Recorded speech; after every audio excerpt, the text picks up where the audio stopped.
Hello, Frizzle flock! A Natural History of Dragons is a book I've had my eye on for quite a little while. Dragons? Check. Strong female lead? Check. Being compared to the works of Jane Austen? Yeah, I'll get on board. But I think I only wanted to be the type of person that would like this book and am not actually the type of person who likes this book. Let me just explain a little further, okay? This series is named The Memoirs of Lady Trent, and that is a really accurate title. These books go all in on the memoir framing. And honestly, this frame around the book of it being a memoir is the entire engine of the plot. And here's what I mean by that. What is the plot of this book? This book follows Isabella from the time that she is a young child till the time that she is a 19-year-old and her obsession with dragons and studying them. The book's setting is like Victorian-era England, but with dragons and all the names and places have been changed. Because of the Victorian-era attitudes, it's very scandalous for a young woman to want to be a naturalist, a scientist, no way. And the book's narrator is this Isabella, but she's writing this from the perspective of her being much, much older after she has accrued fame and respect from all of her studying of dragons. So the entire book is like, young Isabella discovers something about dragons and thinks that it's really important. And then older Isabella cuts in to be like, actually, I would find out later that that wasn't that important. Or young Isabella finds something and is like, that's probably nothing. And then old Isabella was like, little did I know that that would be really important later. And here's the thing, these little premonitions, these little foreshadowings from older Isabella, I feel like are the only things really driving this narrative. If you took those out, this book would suddenly become way more boring. Because is there a solid plot here to keep you on the edge of your seat? No. Is there solid character arcs and relationships here to keep you engaged? No. Is there really interesting concepts and ideas and strong vibes to keep you hooked in that way? Also no. The only thing we're left with is the memoir framing device on the narrative. This book poses a few different questions, none of which the answers are satisfactory for me. 1. Will Isabella get the scientific recognition and independence that she craves? Well, obviously, we know that from older Isabella writing the memoirs telling us so. And 2, why are the dragons in this one part of the world randomly attacking people? And that is kind of the question that's being attempted to be answered all throughout the book, but is buried under a lot of different subplots and isn't really given enough attention to be a full plot focus in itself. And for some people, these hooks in the narrative are going to be more than enough to keep you happy and engaged. But for me, it wasn't. So what else is in this book for you to love? And I was hoping that the science would save this for me.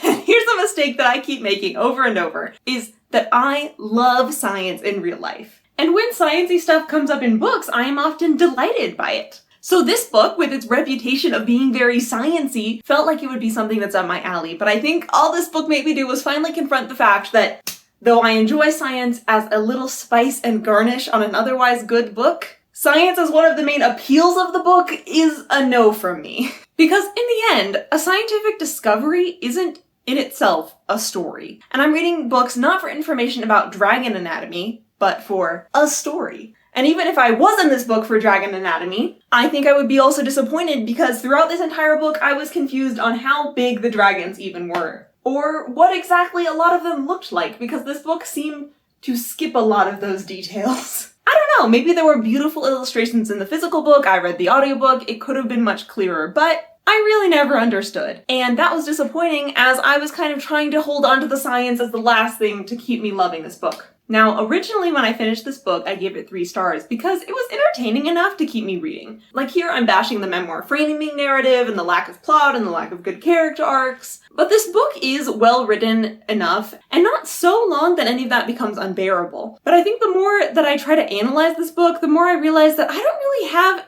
anything good to say about it. I think the people who I would recommend this book to are the kind of people who love the classic sci-fi that's dealing with a lot of science questions, or people who really just love memoir-style books. But to the average fantasy reader, not necessarily. But now, let us get to my biggest issue and complaint with this book, is that I didn't feel like any of the characters were well done except for the main character and her maid. Isabella goes on an expedition with a few men, including her husband, to go study these dragons. And you know what? I couldn't tell them apart. That is how little I felt like they were categorized. I was getting confused even in the last chapters of the book of who was saying what, and wait, was that the nobleman guy, or was that the other guy, or was that her husband's name? Like, it was just awful. And there were so many other side characters that I was also getting confused constantly. Because I feel like only our narrator has a strong personality and motivations in this story, and everyone else just feels so flat next to her. But now, why did I hate the ending of this book so much? In order to explain this, I must go back to the beginning of this book, when Isabella gets married. And I knew in order for her to achieve older Isabella writing the memoirs stage, she would have to have a lot of autonomy and flexibility in her life, which doesn't necessarily go hand in hand with being married. So as soon as she married the guy, I was like, okay, he's gonna die within a few chapters, right? And then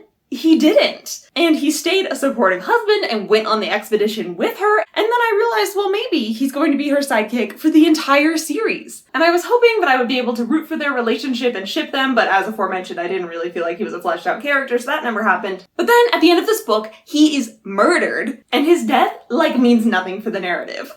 And Isabella expresses grief and shock over this, but also, does it change any of her decisions? Does it change how she's been acting? Does it impact her life significantly at all? No?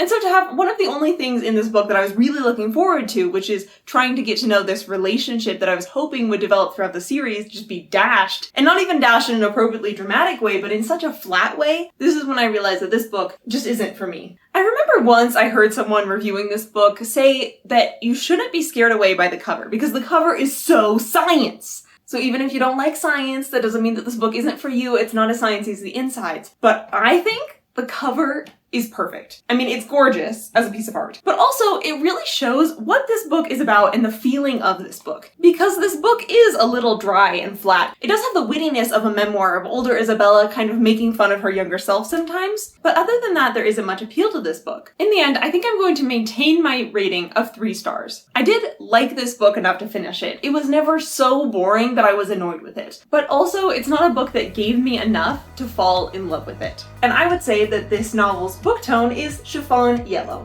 which is intellectual and atmosphere driven. Please give this video a thumbs up if you liked it, and if you want to leave me an emoji in the comments, leave me, of course, a dragon emoji. Thank you for watching.